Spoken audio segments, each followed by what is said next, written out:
Take it back, Georgie. You never said that when I paid the rent for years. You didn't have a Take job. Take it back. Can I finish? Take it back. Please, like, nobody has to know. I'm gonna go to the top of the highest mountain I can climb. Mom, seriously. Nobody. Everybody.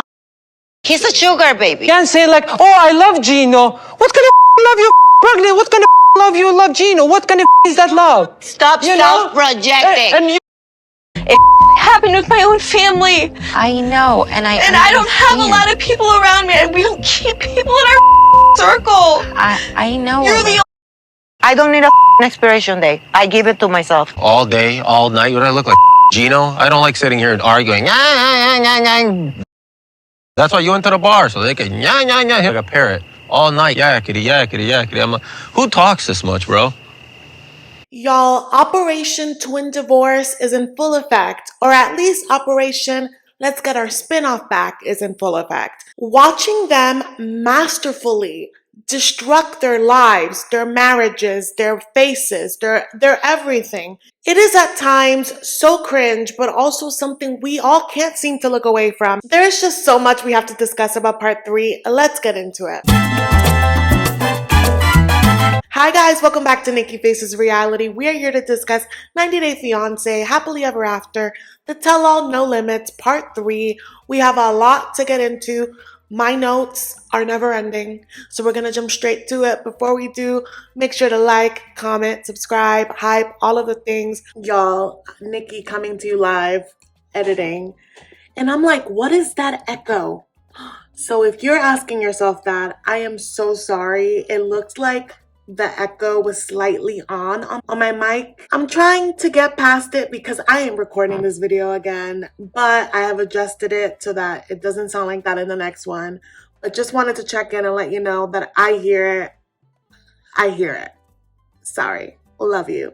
Let's get back to it. Anyway, tell all, we picked up right where we left off with Julia and Brandon. They have Betty and Ron on the call. Julia is begrudgingly about to deliver the news. Brandon just lets it out. Julia is pregnant. The way that these people are beet red and seeing their excitement, I'm like, okay, maybe they didn't know. Maybe this isn't staged. They were ecstatic. And who doesn't love to see a family grow? I have very strong feelings about Betty. You and I, we've discussed. But at the end of the day, it is really happy to see that kind of happiness. It quickly becomes, weird because she's like, oh my God, you guys didn't let us know. I want to be there as much as Julia allows me to, which already is like, Julia would allow you some more if you knew how to act. But y'all, when I tell you everyone is in tears, if you didn't watch this, literally everyone in tears, including Shawn Robinson, who is practically like a robot lady, but she's crying. She's really moved. It's beautiful. And of course, as Betty starts asking questions, she realizes that, they told her parents first, and she jokingly says, I forgive you this time. I will say, I would have hoped that I would have been the first one when that test came back and she would have called, but I will forgive you this time. And Julia's like, listen, I am very high risk. That is the reason why I didn't want to share it with anyone. I am telling you now, but I need no stress, and I need you to keep this contained. You are now in the know. That doesn't mean that after we hang up with you, you call the village. I want it to be low key. And Betty's like, I'm going to tell everyone. And Julia's like, I am serious. Brandon, tell her I'm serious. Please, like, nobody has to I'm know. gonna go to the top of the highest mountain I can climb. Mom, seriously. Nobody. Everybody. No, Brandon, like, for real, like not joking. Okay, yeah. And I'm like, Betty, read the room. Read the room. This is not funny to Julia. And Julia alludes to the fact that she had miscarriages. Betty then is like, oh, I completely understand. I didn't think that Brandon was going to live. It was a super high-risk situation. So I can empathize with Julia. And I think that gives us insight as to why Betty is such a helicopter mom. But I think that, your son is an adult now and he's having his own family. Boundaries still need to be put in place. I can empathize with her situation and also still feel like she's doing the most. And she is. And so Shawn Robinson keeps pressing, on certain things. And Julia is clearly like, I've reached my limit, my capacity. There's only so much that I can discuss. They know that's a lot already. But Sean, I think, asks, will Ron and Betty be allowed in the delivery room? The delivery room is a very vulnerable space to be in. The last thing I would want is someone that stresses me out while I am in that vulnerable state with my vag out, open, exposed. Hell no, Ron is not going to be there. But also, if she doesn't want Betty there, that's perfectly fine. Knowing Julia, I feel like probably only Brandon will be allowed. And I don't blame her. And I better not hear Betty run her mouth about that. I would understand if she wants her mom there. Like, I know some of y'all are Betty crusaders. I am not. I think that it is perfectly fine to love someone and keep them at arm's length. So when Sean asks that, Julia's like, that's something that we can discuss in the future. Like, don't push it, okay? Julia and Brandon, will Ron and Betty be allowed in the delivery room? We will be talking about this in the Will future. I be allowed in the delivery room? And that was it for their segment, really. Like, everyone is, backstage congratulating them and giving them advice. But y'all, I'm gonna jump straight into the next segment, which is Darcey&Georgi. Everyone has been waiting for this segment because Darcey has been dropping in little nuggets to give us an idea of where they have been. All the cast members are like, oh my God, yeah, she's let us know that he's a little flirtatious, that he might have cheated, this, that. So they are ready to get to the meat of it. And honey, I feel like most of this episode was their drama. And so here is Darcey on this set. Nipple covers are working overtime and failing because one of them has to be blurred. Obviously, the last time we saw them, they had this big old fight because he says that he's contemplating on kids and she feels like she was blindsided. But they still have no resolution from that fight. They still can't communicate, not a lick. And so they play back the scene so that everyone can watch it. And watching it with fresh eyes, it's been a few episodes ago, I don't think that Georgi wants kids. I think that he is afraid of potentially having regret. I think that he's afraid that he would be missing out on something.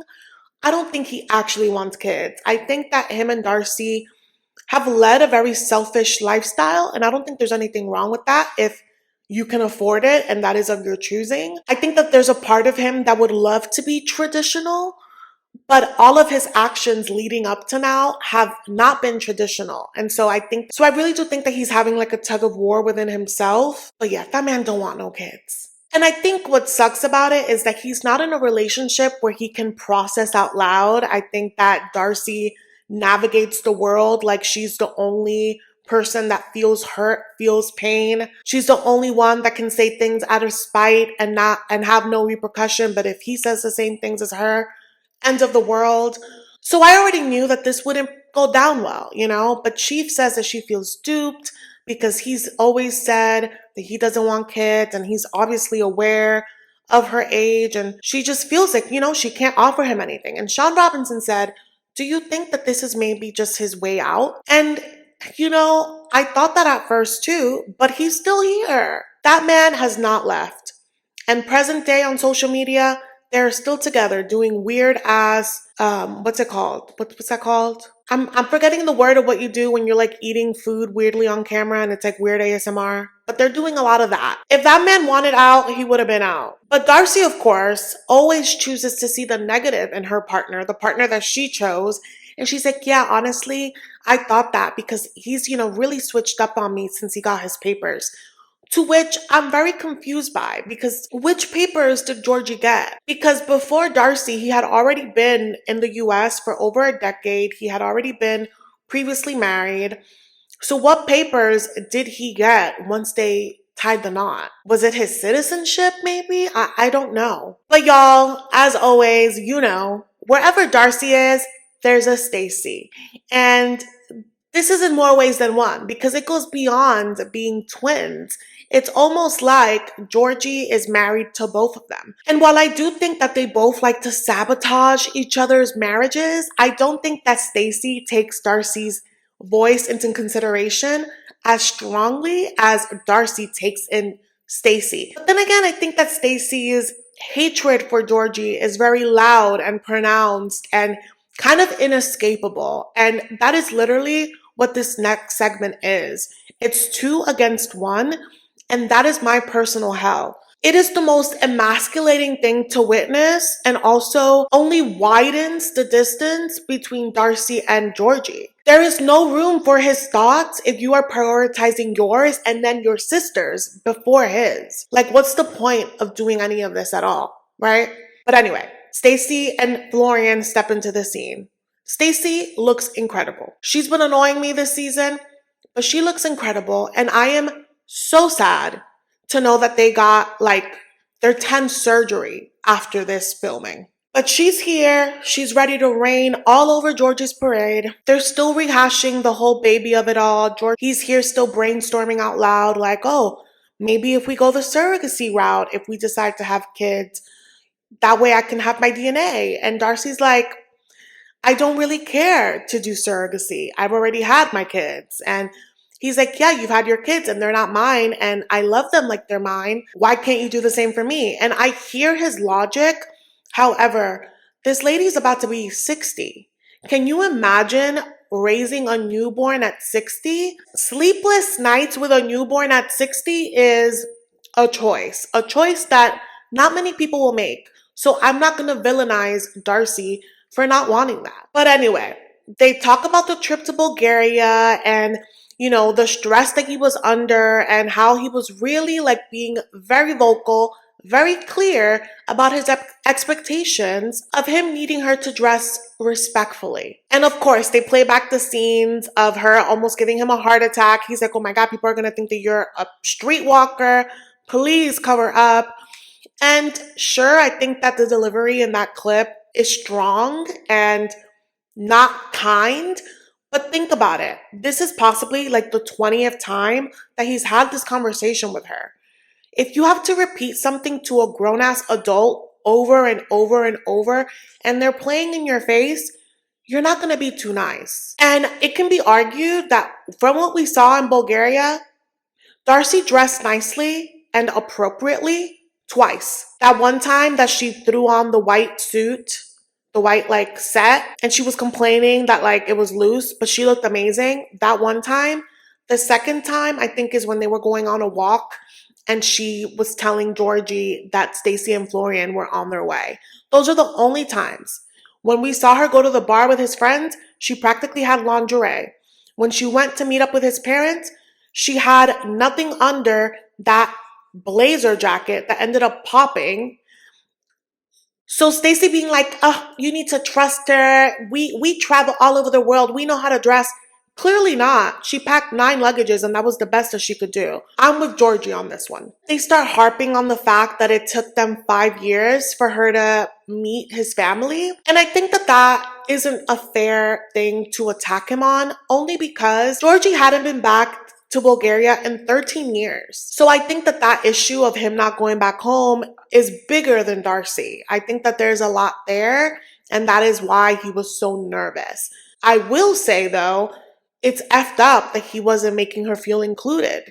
Okay, you guys don't go to Bulgaria for like 5 years, but when you're on a phone call and your spouse is there, you make them feel included. Your family and Darcey don't really know each other. You gotta bridge the gap. And that starts little by having little insiders through FaceTime calls and things like that. So that I thought was effed up on his part. But then they jump into the whole money fiasco because you guys remember, money has been an issue here forever since its inception because hello, it can be argued that she was already a sugar mama. Stacey and Darcey like to provide, okay? But then they also want princess treatment and it's like, this is not the setup of your relationship, right? But you guys remember in Bulgaria, they were triggered when this man said, y'all are brokies. I don't want nothing from y'all. Remember that? So they showed that clip. They also showed the clip of him basically being like, I had money from Darcey because I don't trust her. She's going to spend it all. And I want to be able to have money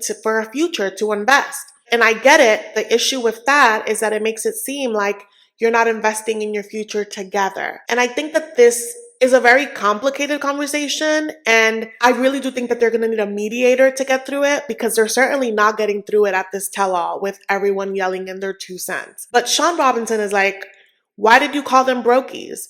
And he's like, because they spend a lot on unnecessary things. And Darcey's like, so what? I don't ask you for it.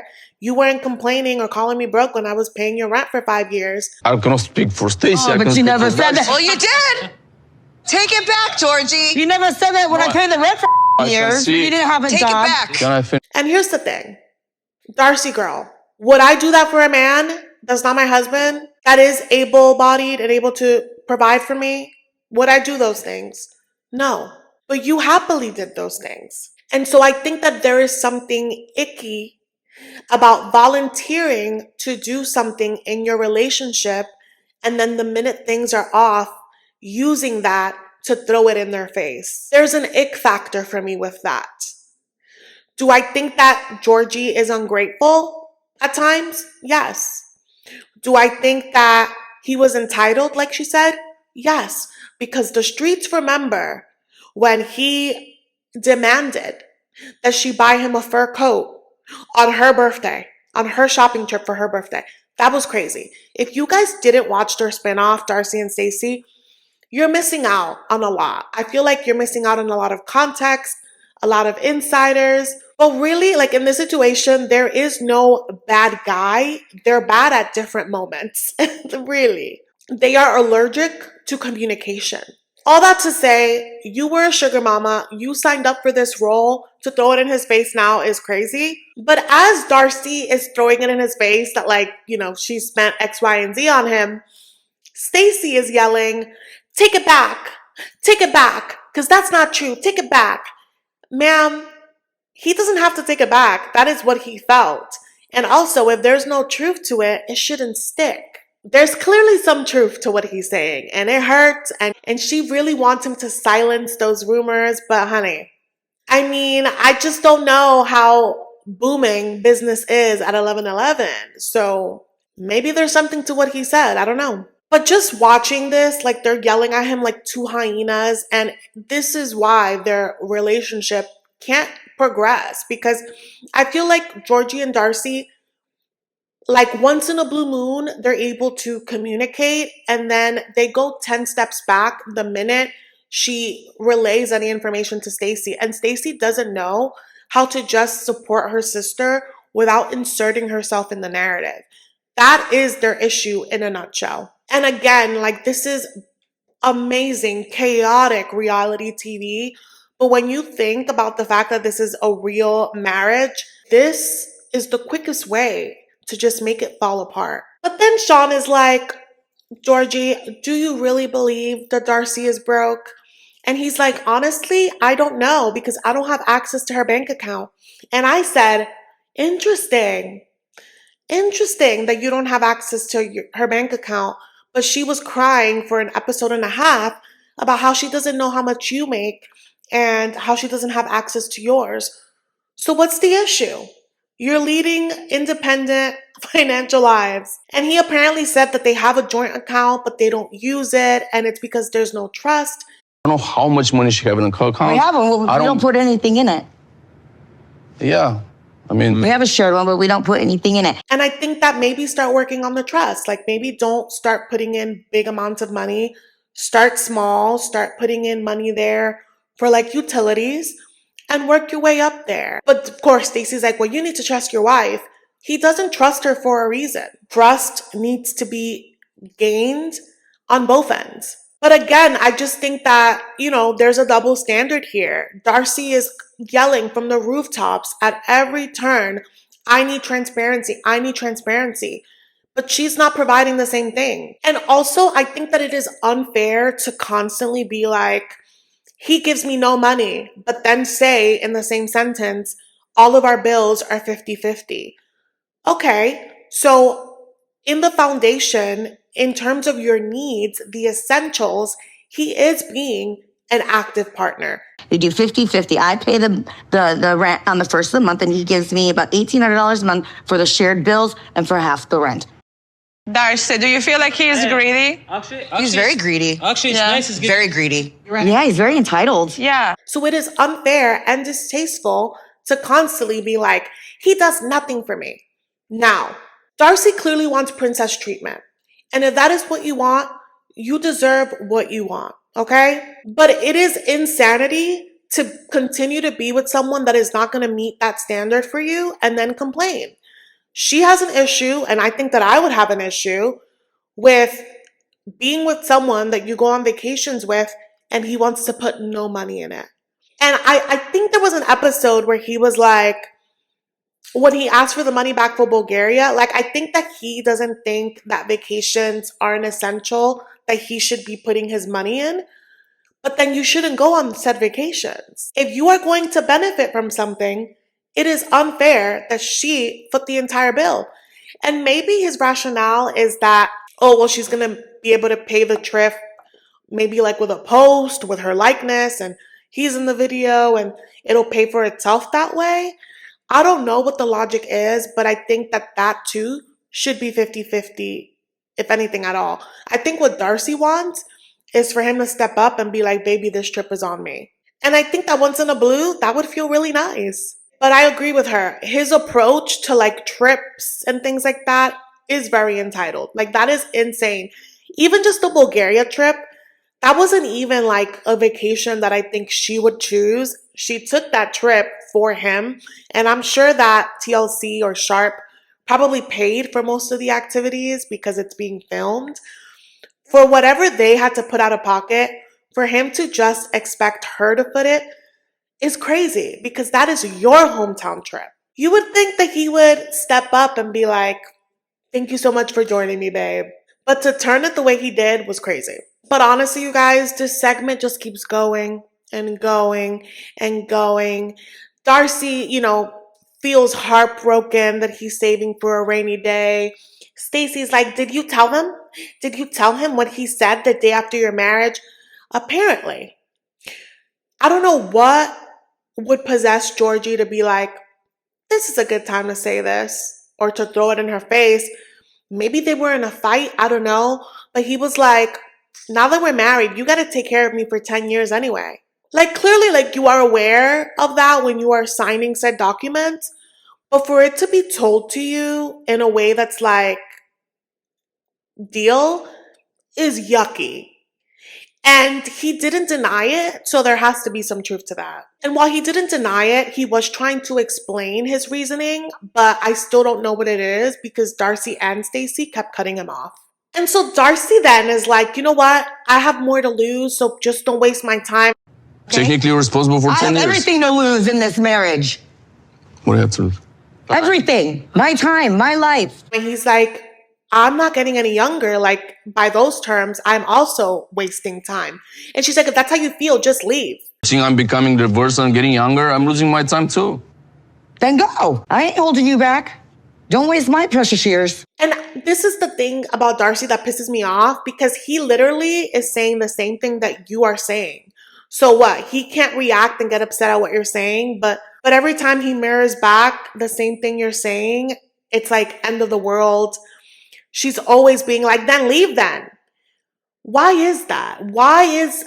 There is a constant double standard. Like, this man is not allowed to feel. He's not allowed to emote. Yet her emotions are endless, infinite. It is exhausting. And so, of course, Stacey is living off of this. She loves it. Nothing bonds Darcey and Stacey closer than when they have a common enemy. And to have this energy towards your sister's husband is insane. She dislikes Georgie. She's always been vocal about it.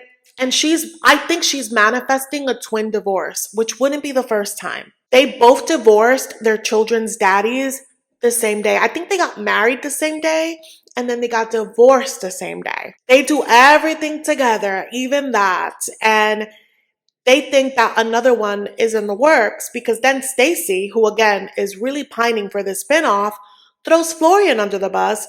And she's like, he's just like Georgie. We're not even living together. Honestly, I think they're both not in it for the long haul. Whoa. Oh, damn. Whoa, what again is that? We don't even live together anymore. Florian's checked out.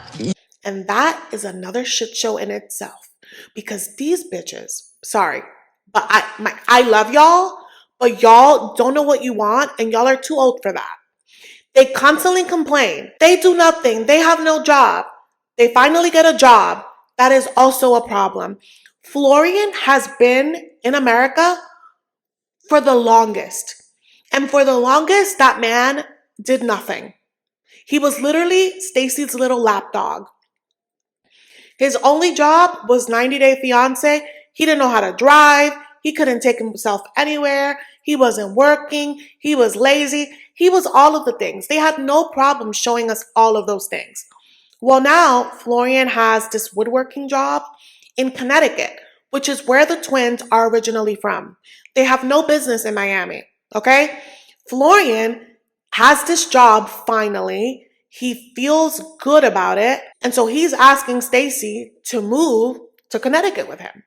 Stacey's acting like she's been abandoned. And she too is trying to flip it like he got his paperwork and immediately left. What paperwork? The paperwork that allowed him to work and he finally landed one? What you're trying to make this doesn't feel accurate.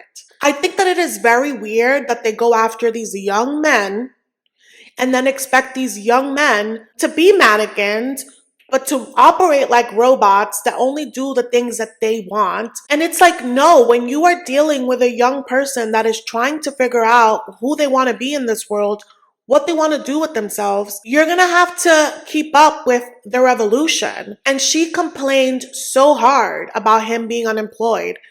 I didn't even know that he did woodworking. Maybe he did woodworking back home, but he found a gig. He seems to be happy. So they're just both just talking down to these men. And it's like, no wonder y'all are so unhappy. Who would want to flourish? Who would want to be loving? Who would want to be like doting in an environment where you're being picked apart, not just by your partner, but by their sister? Like, that is overwhelming. But at the end of the day, you guys, I do believe that Georgi loves Darcey. I also believe, though, that he only puts up with her shit because he does get benefits from it. And when Cara was like, would you still be with Darcey if a younger version of her went out and pursued you? A girl that was young, hot, blonde, and with the same clout available. And he doesn't really answer it, I don't think. But I just feel like he's invested in Darcey and they've been together for so long. Another reason why people think that he doesn't love Darcey is because they haven't been intimate. And I think that for that, it takes two. And I think that in that end, he's probably problematic because I don't think that he is romancing her. And what a lot of people don't understand, a lot of men don't understand, is that foreplay starts way beyond the bedroom. Foreplay starts early that day when you're like, babe, I can't wait to see you tonight. When you start texting her sweet things. When you give her like lingering looks throughout the day. It's the little things that lead up to that moment and then taking your time. And I'm not saying that every time needs to be like that, but every time cannot be bam, bam, thank you, ma'am, which sounds like is his forte. So Darcey's like, you gotta, do a little more to get me going. So no, like I don't feel safe. I'm shut down and I can empathize with her on that end, even though I also think she's crazy. Then they also go around and ask the Florida people if they've hung out with Georgi and what their idea of Georgi is. Andre says that he's hung out with Georgi and he feels like Georgi likes to flirt and he definitely likes attention from women, but he's never seen him do anything. Same thing that Jovi said. Jovi's like, I've never seen him do anything. Lauren makes a joke that Miami has gotten to Georgi's head, and Libby's face. It's too soon to make jokes, I guess. But anyway, they're about to dismiss Stacey and Florian, and they're like, please give us your thoughts on the other couples. And most importantly, I want to get to Florian because obviously, in the last resort, I felt like Florian was really like standing up for Jasmine. But I think when she pulled up to the reunion, pregnant by another man, he was like, no, I have nothing good to say about you. And it was like a clear switch. So they have a lot of animosity towards each other. And he says it. He's like, yeah, you are constantly saying that you love Gino, but then you're pregnant with another guy's baby. Like, it just doesn't make any sense. Like, stop saying that. The beef is on and popping, okay? And then Sean gives Jasmine the opportunity to give her input on Stacey and Florian. And of course, she's like, Stacey's so amazing. She could do so much better. He's not husband material. Can someone place the mirror to her as she recites these things? Because she says about Florian, I'll read it. She says, Florian is not husband material. He's a sugar baby, clearly. I'm sorry, did you not meet Gino on a sugar baby site? Not husband material. I see a strong, powerful woman. You are wife material. That Your wife material. he has been for years sucking everything out of her. He's a sugar baby. And I don't disagree that Florian could be those things, that he could have those flaws. I just think that the irony of her telling Florian that he's projecting onto her when it's literally the other way around. You're throwing things to him that have been thrown to you because there's truth to it. This is not the fight that you want to have. He's not a husband. Justin, tell me what I'm sugar baby. You are have baby and you tell I love Gino again. How you stupid? You disrespecting you man first of all. Oh, I love Gino. What kind of love you pregnant? What kind of love you love Gino? What Stop self-projecting. And Never you wife me say love to this me woman. There's way too much material proving that you are not wifey material, that you are a sugar baby, have been a sugar baby, and that you've been awful to your partners. So I'm not letting Florian off the hook. He is all of those things. And honey, I went in on him in his season. It's just, I was like, is this the comedy hour? Like, are we not going to call out that what's happening? And so at this point, it's just like a yelling match. And Sean Robinson is like, okay, so let's put a pin in this, shall we? Like, we're not going to get anywhere. Stacey and Florian, I'm so sorry your marriage is shit right now. Wish you the best. And that was it for the tell-all. Then they move on to the house portion of it all. So we see people backstage. Stacey won't shut up about Florian. Again, this is not your season, but I feel like you've hijacked it a bit. She keeps venting about, how he's abandoned her. And I'm like, girl, go back to your home state and live with your man. She's complaining that it's like a bachelor pad and like he doesn't have it prepared for them. But I'm like, Stacey, let's be honest with ourselves. Your home in Miami, did Florian decorate that? Did he make it a home or did you? So why are you expecting him to do anything or to be a different Florian elsewhere? He got the job. It's in a familiar place. Your family is close by. What are we doing? So yeah, I mean, do I believe that this drama is real? Absolutely. Do I think that they're upping the ante to get a spinoff again? Absolutely. But then all of these hooligans go back to the house, okay? We do see that Lauren and Alexi don't ride with everyone. They come in separately in a cab. And it's because her Tourette's are like active. She feels sick. She threw up. She just does not feel well. And she just feels overstimulated and needed a minute to just like decompress. And I don't think that there's anything wrong with that. I'm glad that they were able to take some time. If I were her, I would have been like, I'm done for the night. Like, I'm going to go to my room. Because honestly, like, it just feels vulnerable. And these people are not her friends. You know what I mean? But anyway, they go into the lion's den where everyone is. We see an area where I think it's like Jasmine, Andre, Jovi, and Yara. And they get to talking about Betty's reaction. And Libby's talking or discussing about how, she had to set boundaries with Andre's mom because women from that culture are so overbearing. To which Jasmine is like, yes, I love Matt's mom, but she's just so much. And Andre is like, well, you have a gem over there. Look at him. He's so calm in your madness. And so Jasmine begins her act that she always does, where she likes to act like, I'm so emotionally numb. And she just like picks and chooses when she likes Matt. And Matt just eats it. And I think that that is intentional. I think that she knows exactly what she's doing. Then there's like a moment where Yara is like, what did you even see in Gino? Because, optically, they think that Matt is much more handsome. I think that Matt has gotten uglier the more we've seen him. I think it's like his character. Does he have a pretty face? Sure. But I think the way that he acts is just as cringe as Gino in my book, personally. But Yara's looking at the specimen and she's looking at Gino in her mind and she's just like, why did you even like Gino? To which Jasmine says, well, same question I ask you. Why would you like Jovi? I mean, look at him. Jovi's a 3.5. And Jovi's laughing. And he doesn't care what Jasmine thinks. So he's like, whatever, right? Y'all are probably going to be like, she hates Jasmine. I don't hate Jasmine because I don't know Jasmine. But I do think that Jasmine is a hypocrite.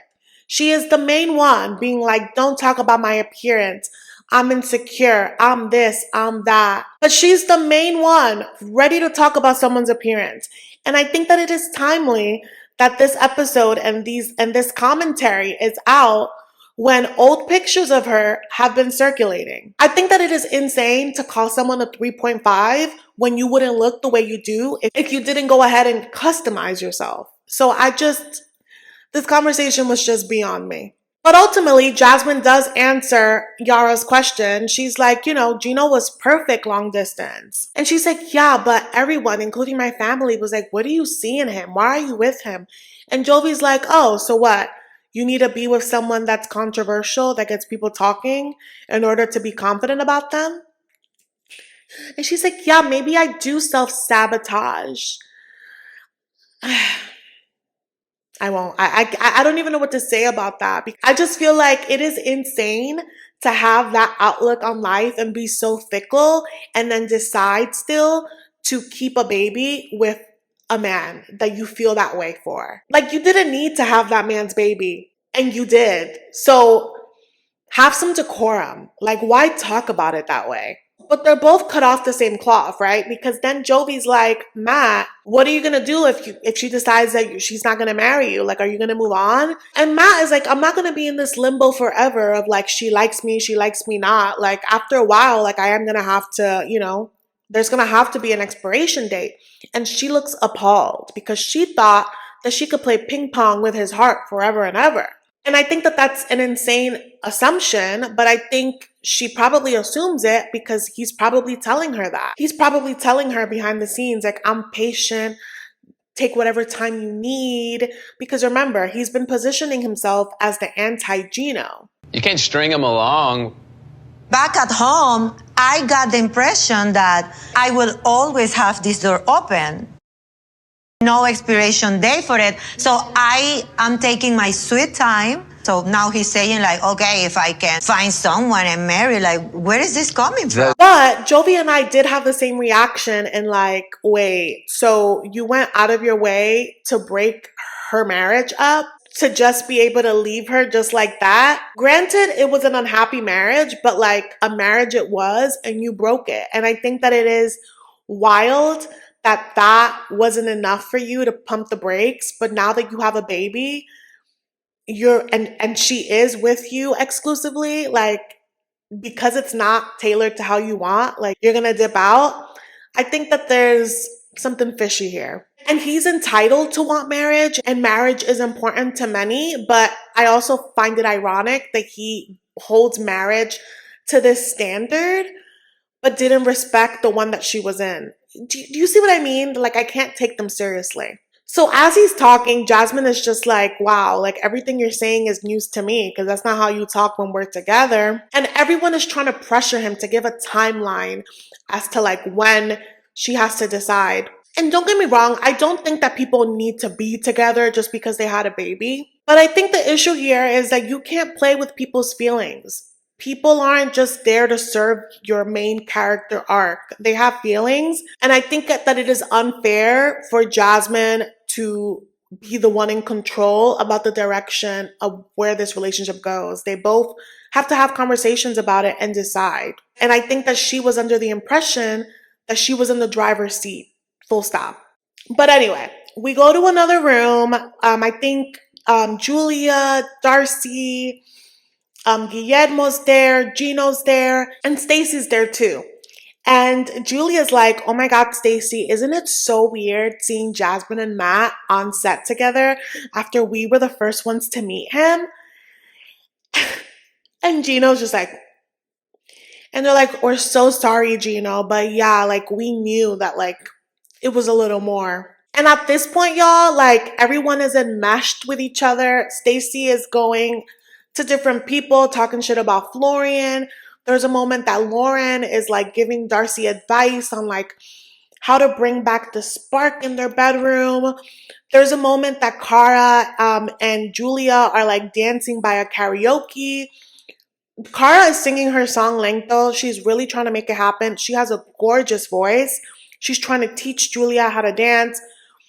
Brandon and Guillermo are watching this happen. And the way that Guillermo does not give a rat's ass about Cara and her singing career is both comical and also heartbreaking if I were Cara. He seems so unimpressed with her abilities and instead is talking to Brandon like, wow, man, you gotta really take in this time. Look at her, she's glowing. This is the best time.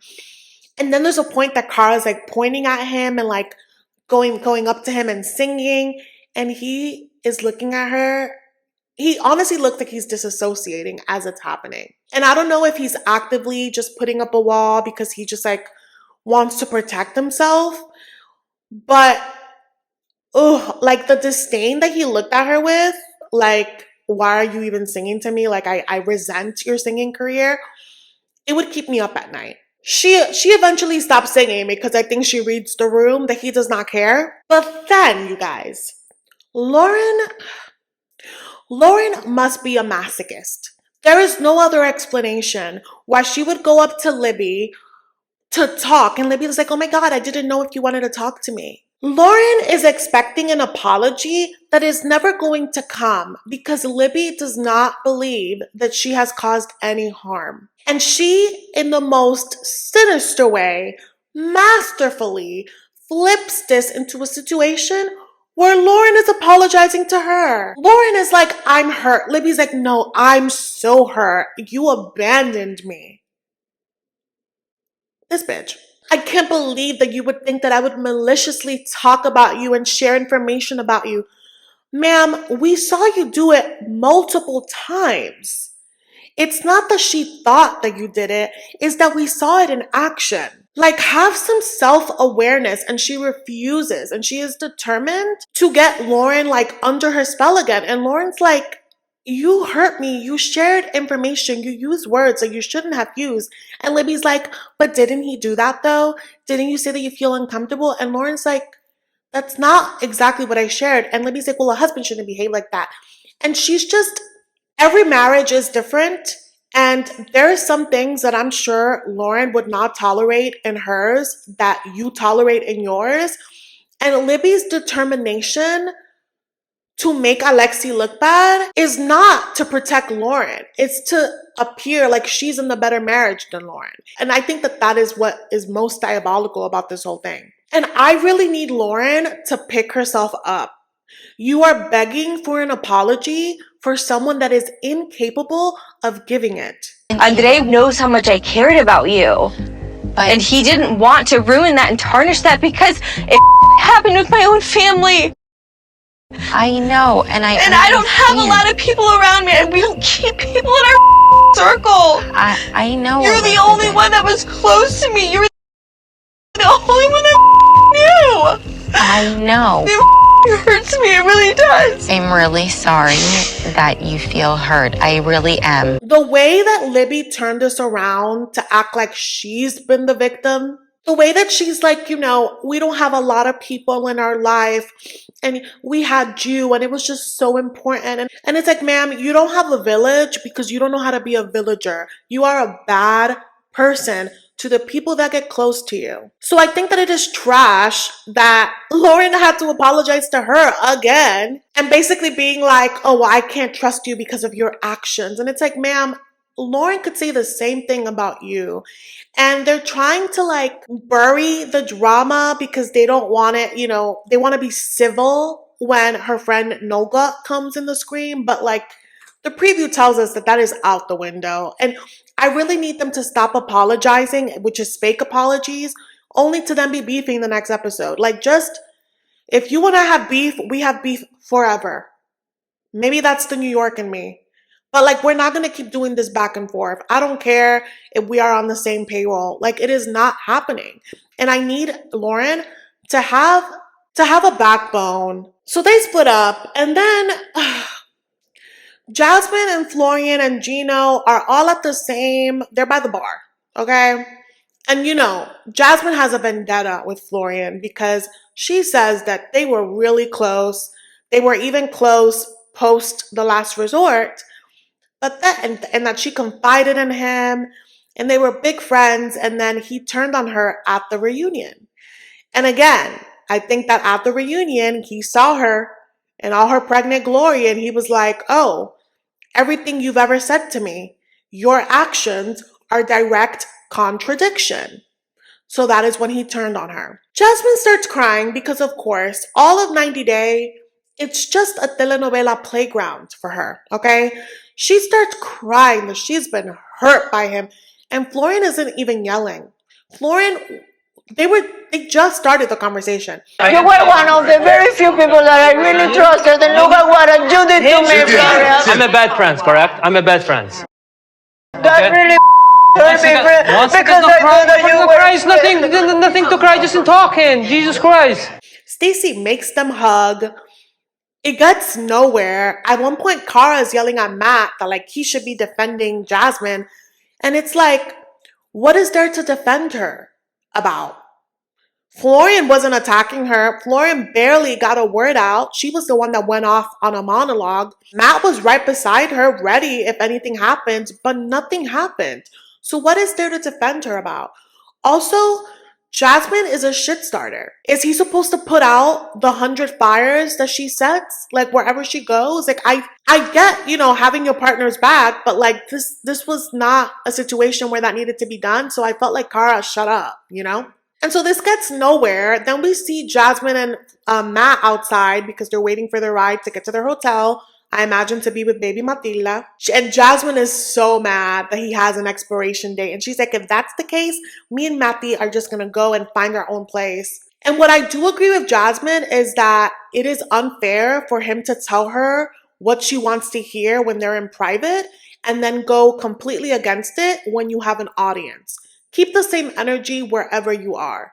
I agree with that. But I also agree with Matt in that he's like, I'm not a fucking doormat. Like, yeah, I'm not going to be playing this game forever. And she just keeps fighting him. And he's like, all you do is fucking fight.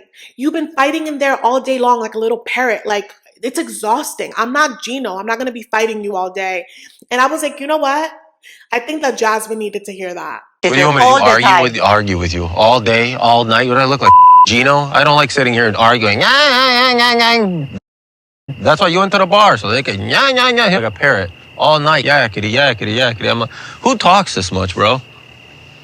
She needs that energy or she will walk all over you. And that was what I felt about Gino. I think that Gino started speaking up for himself when it was too late. He only started speaking up for himself once she was in America. And if he would have kept that energy when they were long distance and when he would go to Panama, I think that their relationship dynamic would have been different. Toxic still? Absolutely. But I think that the power disparity wouldn't have been as wide. And so when he switched, she was like, oh, he's been abusing me. But it's like, ma'am, it could be said that when you were on top and being a tormentor, were you not abusing him? Like, so all that to say, I'm like, you know what? I don't like Matt, but if this is the partnership that's going to be, if they're going to thug it out to be a family, then yeah, he needs to speak up for himself. And she's not always going to like it. But again, I empathize with Jasmine and I completely understand what she says when she's like, listen, I was with someone that I thought I was going to be with forever. And we were together for a long time before we got married. I'm not going to just jump into a marriage because you and I have a baby. Like, I need to take my time and you need to understand that. And while they're in the heat of this, out comes Gino to the front porch. And Jasmine's like, Gino, what do you want? And of course, that is the cliffhanger. So I think that this is going to be one of many combos that we're going to see with them, because I think we're also going to see next week the combo where she's like, I've never loved anyone the way I've loved you, not even Matt. So it's going to be a mess. You guys, I've been talking forever. Please let me know your thoughts in the comments. Thank you guys so much for watching. But yeah, you guys, I will be here for the next one. I hope that you are too. Bye.